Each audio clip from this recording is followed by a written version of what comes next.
Why the Sun and Moon Left Earth. Deep in a hidden cave, far away from the prying eyes of mortals, the Sun and Moon resided together. Their immense power was so great that the Sun could only emerge during the day while the Moon could only appear at night. From their secluded home, the Sun and Moon shone brightly upon the land, bringing warmth and light to all creatures. Their power and majesty were a source of wonder and awe for all those who lived in the nearby villages, and the people prospered under their watchful gaze. The sun's heat and light nourished the crops and gave life to the earth, while the moon's serene glow guided travelers through the darkness. For many years, the people lived in harmony with the sun and moon, honoring their power and respecting their domain.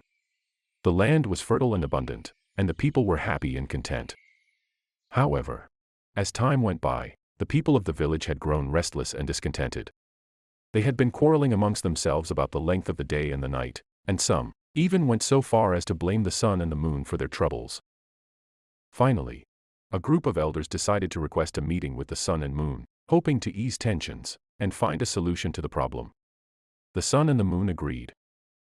The people had been anxiously awaiting this day, and they arrived dressed in their finest clothing, bearing gifts and offerings to honor them. The sun and the moon arrived at the appointed time, dressed in special clothing that would prevent the people from being burnt or blinded by their heat and radiance. They stood high above the crowd, radiating their powerful energy and commanding the attention of all those present. The people began to argue amongst themselves, each shouting out their demands and desires for the sun and moon to fulfill. One man, named Tundare, called out, "Why must the day be so short? I need more time to work my fields and tend to my crops." A woman named Amina replied, "But the night is too long. I need more daylight to see my family and friends." The sun and moon listened patiently to the people's complaints, and then spoke in unison, their voices resonating throughout the land. "Our children, we hear your concerns, but you must understand that there is a delicate balance to the universe. The day cannot be too long, nor the night too short, for it is in the balance of light and darkness that life thrives. We bring you the gift of the sun to nourish your crops and warm your bodies during the day, and the gift of the moon to guide you through the darkness and bring peace to your hearts at night. But it is up to you to find balance in your lives, to work hard during the day and rest peacefully at night."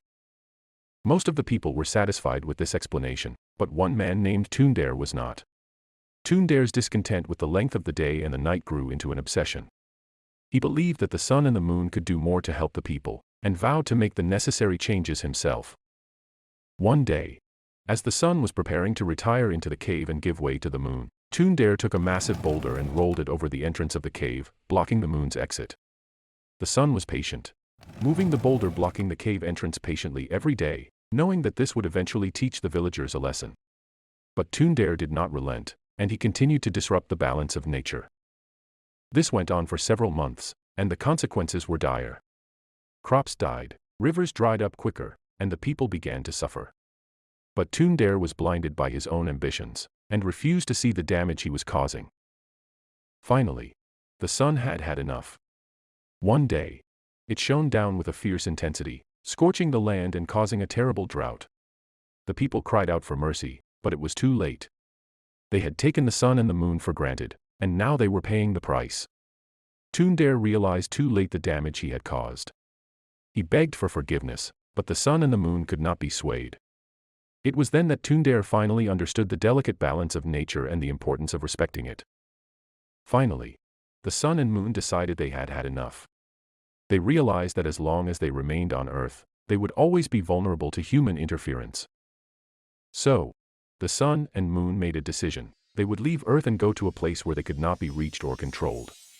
From that day forward, the sun and moon have lived in the sky, beyond the reach of humans. However, their legacy lives on, as a reminder of the dangers of greed and the importance of respecting the natural world. Thank you for watching our story, Why the Sun and Moon Left Earth, and we hope you enjoyed it.